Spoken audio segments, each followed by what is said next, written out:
अस्सलाम वालेकुम।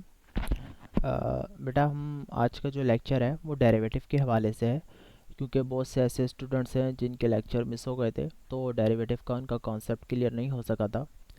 तो वो बड़े गौर से सुने, इस लेक्चर को देखें और सुने।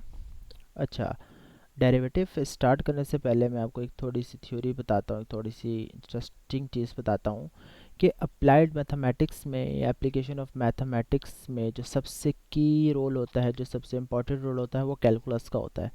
विदाउट कैलकुलस आप अप्लाइड मैथमेटिक्स या एप्लीकेशन ऑफ मैथमेटिक्स को इतनी आसानी से समझ नहीं सकते। तो हायर स्टडीज़ में जाएंगे तो आपको वहाँ पे कैलकुलस पार्ट 1, कैलकुलस पार्ट 2 देखने को मिलेंगे।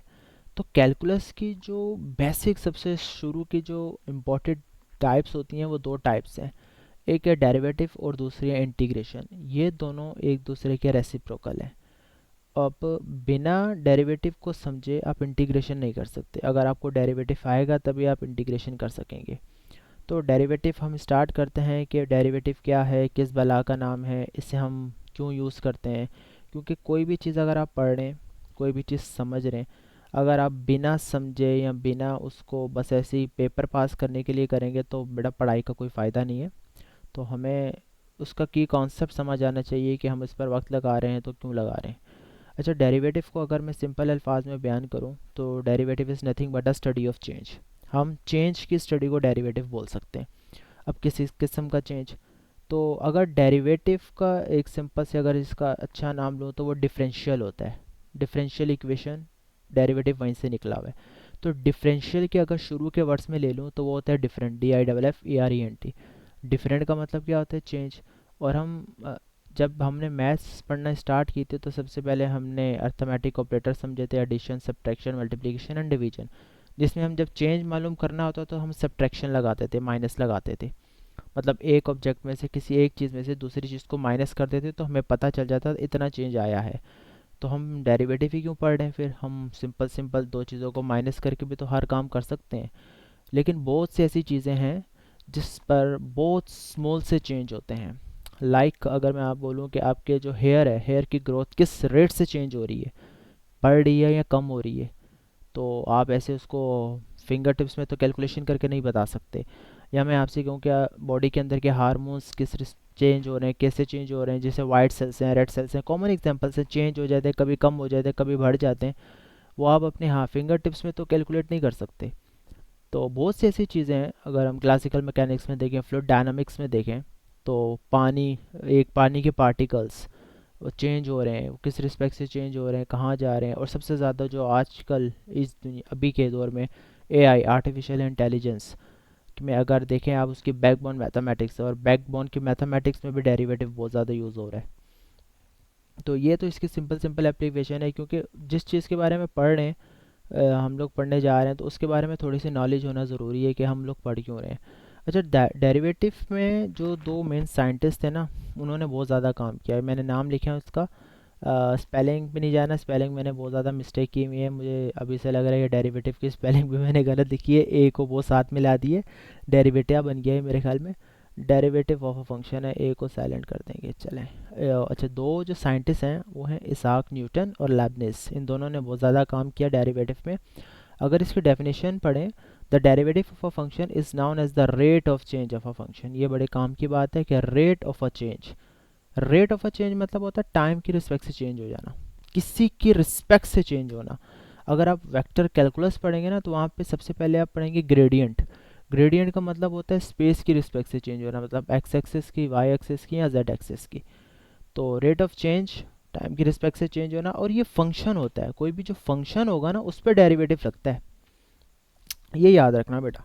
कोई जो फंक्शन होगा ना, आप डेरिवेटिव पढ़ने से पहले फंक्शन का कॉन्सेप्ट आना चाहिए। तो फंक्शन तो अल्हम्दुलिल्लाह आपको पता ही होगा कि हम एक चीज़ में इनपुट देते हैं तो हमें आउटपुट मिलता है, जनरेट होके मिलता है। कोई ऐसा फंक्शनैलिटी होती है जो इनपुट को ऐसे जनरेट करती है कि हमें आउटपुट मिल जाता है कोई डिफरेंस में। इसमें भी बहुत है, डोमेन है, रेंज है, को डोमेन है, ये फंक्शंस की एक बहुत लंबी कहानी है। अच्छा, बोलता है rate of change of a function at a point, किसी एक पॉइंट पर। इसमें दो टाइप्स मैंने लिखे हैं, एक एवरेज रेट ऑफ चेंज और एक होती है instantaneous rate of change. Urdu में भी मैंने नीचे लिख दिया है। मतलब किसी भी पॉइंट पर मालूम कर सकते हैं, किसी एक पॉइंट पर आप चेंज पता लगा सकते हैं। अगर मैं एक सिंपल इसको आपको पेंट में ड्रॉ करके दिखाऊं, ये मैंने किया हुआ है। देखो एक सिंगल लाइन होगी, एक सिंगल लाइन है। एक सिंगल लाइन को आपको देख के क्या पता चलता है कि आपको एक सबसे पहली जो आपके जहन में आती है इसकी equation y is equals to m x plus c. अच्छा x इसमें जो है ना वेरिएबल है। तो मैंने एक वेरी फर्स्ट लेक्चर आपको बताया था कि एक होता है वेरिएबल और एक होता है कांस्टेंट। कांस्टेंट कभी चेंज नहीं होता, लेकिन वेरिएबल चेंज होता रहता है। वेरिएबल को वेरिएबल बोलते क्यों, क्योंकि उसमें वेरिएशन आती रहती है, वेरी करता रहता है, इसलिए उसको वेरिएबल बोलते हैं। जो हम अननाउंस निकालते हैं ना एक्स वाई जी, बेसिकली ये वेरिएबल्स हैं। तो वेरिएबल क्यों निकाल रहे होते हैं, ये वेरी कर रहे होते हैं, उनकी वैल्यूज़ फाइंड आउट करनी होती है। तो वेरिएबल्स चेंज होते रहते हैं। तो डेरिवेटिव में वेरिएबल्स का कॉन्सेप्ट अपने जहन में रखिएगा। अभी आगे मैं बताऊंगा आपको कि इंडिपेंडेंट वेरिएबल क्या है, डिपेंडेंट वेरिएबल क्या है। बड़े काम की चीज़ें हैं ये। अच्छा एक लाइन है, उसकी इक्वेशन क्या होगी, y is equals to m x plus c. अब वो एक सिंगल लाइन है। एक लाइन को आप जब भी देखेंगे आपके जहन में सबसे पहली चीज़ ये आनी चाहिए कि ये लीनियर इक्वेशन होगी बेटा। एक्स के ऊपर कभी भी पावर वन से ज़्यादा नहीं होगी किसी भी लाइन की इक्वेशन में। ये जो इक्वेशन है ना, इनको देख के, जो मैथमेटिशियन अगर आपने बनना है ना अच्छे, तो आप इक्वेशन को देख के बता सकते हैं कि ये कौन सी इक्वेशन है। जब भी लीनियर इक्वेशन होगी ना, ये जो वेरिएबल के ऊपर पावर्स होती हैं ना, इसी से आप बता सकते हैं कि इसके कितने रूट्स आएंगे। अच्छा जो अब देखो, एक मैंने नीचे कर्व बनाया, ये ऐसा मैंने कर्व बनाया, ये एक्स आ गया, ये वाई आ गया। अब ये कर्व है ना, ये सिंगल लाइन नहीं है, ये कर्व है। ये हर अपने देखो यहाँ पे चली, फिर यहाँ पे गई, यहाँ पे गई, हर एक पॉइंट पॉइंट मिलते मिलते मिलते मिलते मिलते ये एक बन रहे। अगर मुझे इसको सिंगल पॉइंट पे निकालना है, तो याद है एक सिंगल पॉइंट होता तो मैं उस पर लाइन खींचता था, इससे आप टेंजेंट लाइन बोलते थे। आपके जहन में आ रहा होगा कि tangent line, tangent line, tangent line बहुत सुने आपने। तो अगर कर्व के किसी एक पॉइंट को कोई लाइन टच करती हुई जाए, उसको बोलते हैं टेंजेंट लाइन। तो अगर हम देखें तो डेरिवेटिव भी तो यही बोल रहा था ना कि किसी एक पॉइंट पर चेंज निकालना। तो एक सिंगल पॉइंट पे चेंज निकालना है, तो उसके लिए मुझे एक लाइन की ज़रूरत पड़ी कि मैं अगर उस एक पॉइंट पर लाइन लगा दूं, टच करती हुई जाए, तो उससे मैं टेंजेंट बोलता हूँ। तो टेंजेंट क्या होता था, tan Y sine upon cos. अगर मैं सिंगल इसको पाइथागोरस में देखूं, तो डेरिवेटिव का दूसरा मतलब, दूसरा नाम होता है स्लोप। मैं यहाँ पे लिख के दिखाता हूँ।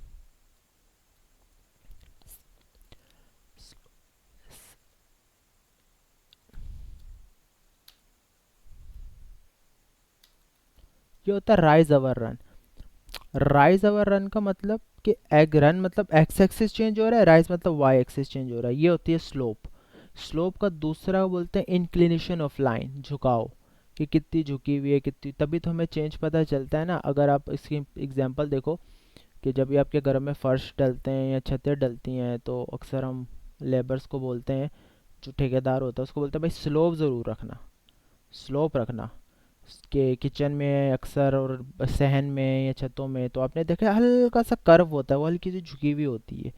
वो क्यों होती है, स्लोप ज़रूरी है, क्योंकि अगर वो बिल्कुल स्ट्रेट होगी ना तो पानी खड़ा हो जाएगा, बारिश होगी तो पानी खड़ा हो जाएगा। इसलिए थोड़ा सा हम स्लोप में चेंज लाते हैं, थोड़ी सी यूं अर्थ में या ज़मीन हो गई जैसे फर्श हो गया, उसमें थोड़ा सा हम चेंज लाते हैं ताकि पानी ऐसे नीचे जाए। वो नीचे क्या है, इस पर फिजिक्स लग जाएगी, ग्रेविटी खींचेगा, नीचे चले जाएगी। तो स्लोप बेसिकली डेरिवेटिव का दूसरा नाम स्लोप होता है, क्योंकि स्लोप का मतलब भी चेंज है, राइज अवर रन के हिसाब से।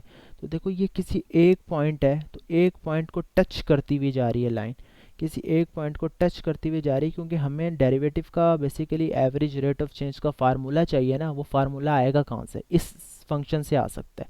तो या अभी हम इसको आगे चल के देते हैं।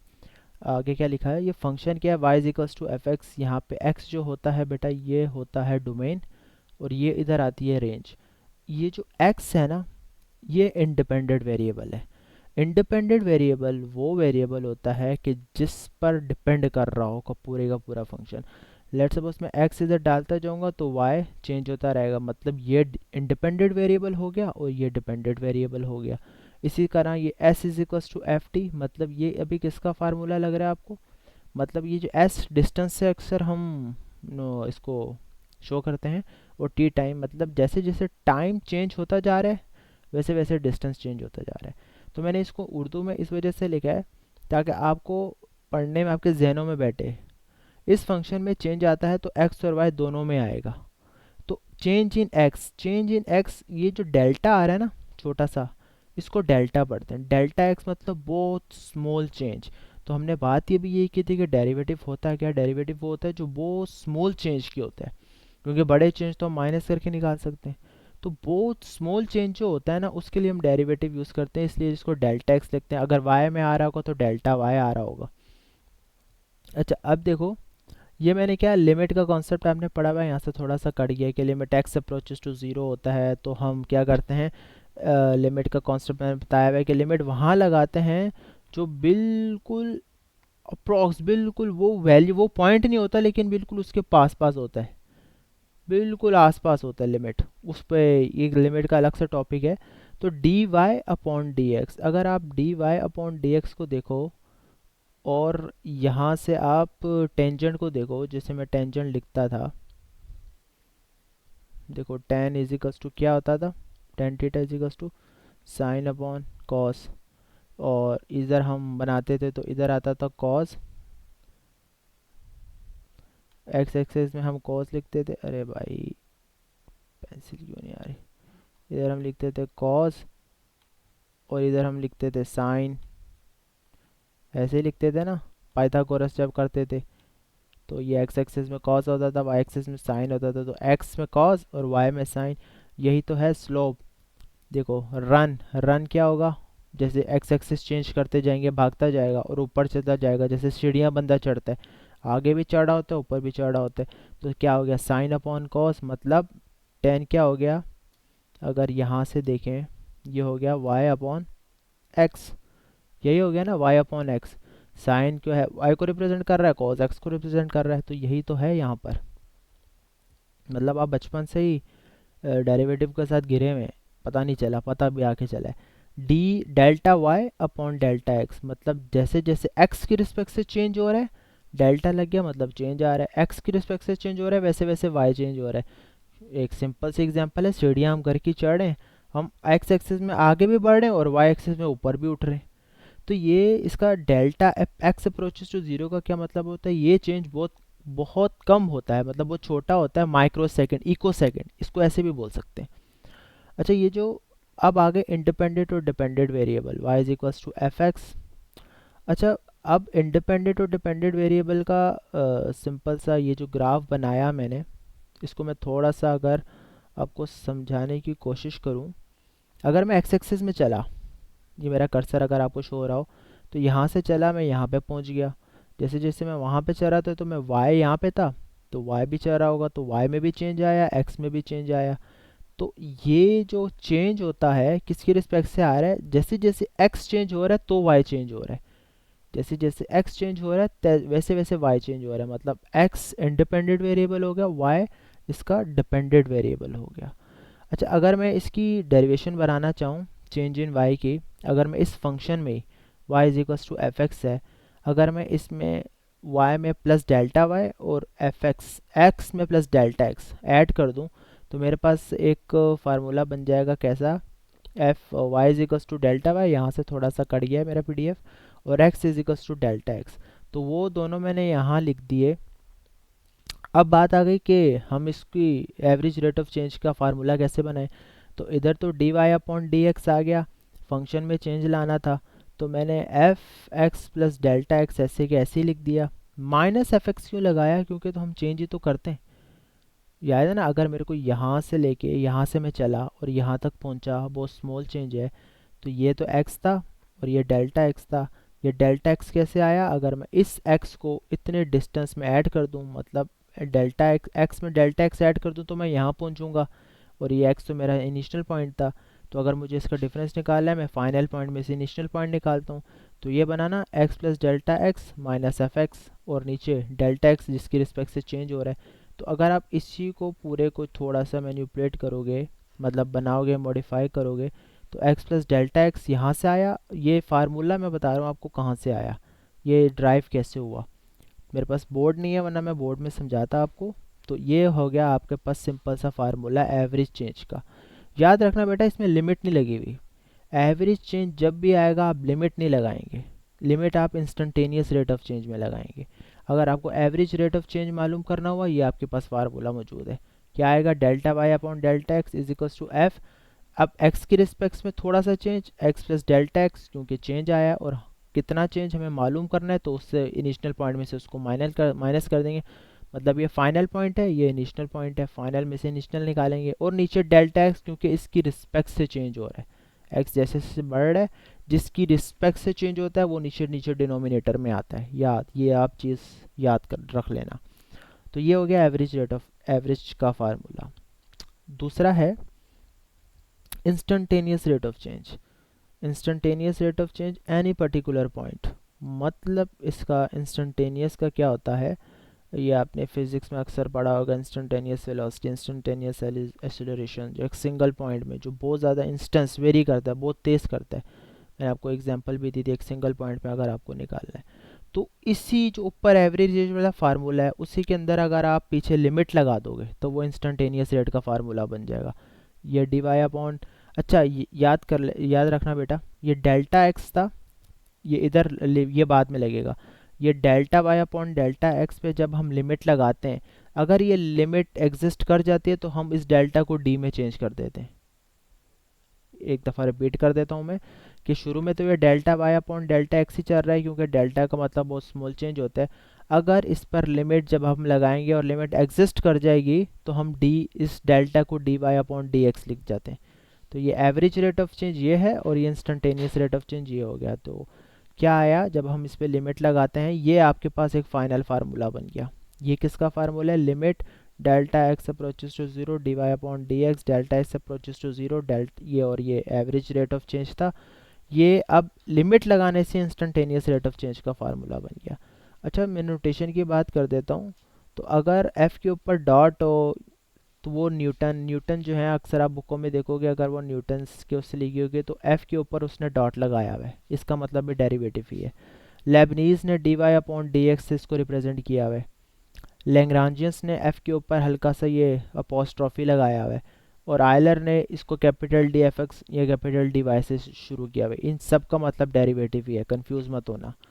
बस ये नोटेशन है कि न्यूटन ने डेरिवेटिव को सॉल्व करने के लिए ऐसा रिप्रेजेंटेशन नोटेशन अपनाई, लेबनीज ने ऐसी अपनाई, लैग्रांजियन ने ऐसी बनाई, और आयलर ने ऐसी बनाई। अच्छा, एक एग्जांपल देखते हैं। ये आपको एवरेज रेट ऑफ चेंज की एग्जांपल बताता हूँ। मेरे पास एक फंक्शन है एक्स स्क्वायर प्लस टू, और उसने मुझे पॉइंट्स गिवन दे दिए कि एक्स स्टार्टिंग पॉइंट और ये एंडिंग पॉइंट, मतलब टू से चला थ्री, तो हमें मुझे इसका चेंज बताना है और इस फंक्शन के हिसाब से बताना है। तो एक्स है और ये वाई है, ये इंडिपेंडेंट वेरिएबल आपको पता है एक्स है, तो एक्स की रिस्पेक्ट से चेंज आएगा। तो मुझे फार्मूला याद है कि मैं वाई में भी चेंज आएगा Y plus delta Y, X में भी चेंज आएगा एक्स प्लस डेल्टा एक्स। इस चीज़ को मैं कैसे लिखता था, D Y upon D X. मतलब सिंपल सी बात है कि वो वाला फार्मूला है जो मैं आप ऊपर आपको बता के आया हूँ, वही फार्मूला है, लेकिन इस पर वैल्यूज़ कैसे अप्लाई करेंगे, x x plus delta x. अब ये जो फार्मूला है ना आपका, एक्स स्क्वायर प्लस फोर, इस पर ये फार्मूला लगाएंगे आप। मतलब जो फंक्शन है आपका वो ये है। तो सिंपल क्या रहेगा, एक्स ऐसे ही रहा, प्लस डेल्टा एक्स इसमें ऐड करके ऊपर होल स्क्वायर लगा देंगे, प्लस फोर ऐसे के ऐसे लिखेंगे, फिर minus x square plus four. मतलब ये पूरा फंक्शन वैसे का वैसे ही, और जो इसमें चेंज आया, जिसकी रिस्पेक्ट से चेंज आया, एक्स में चेंज आया, तो एक्स प्लस डेल्टा एक्स इसमें ऐड करके ऊपर होल स्क्वायर लगाएंगे, ये पूरा फंक्शन बना। तो नीचे डेल्टा एक्स की वैल्यू कैसी आई, थ्री में से टू माइनस किया, ये वन।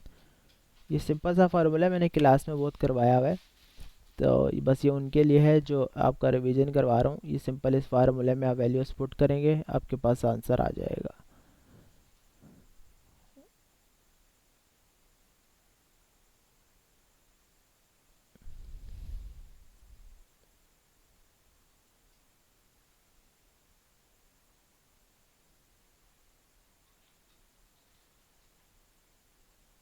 सही है।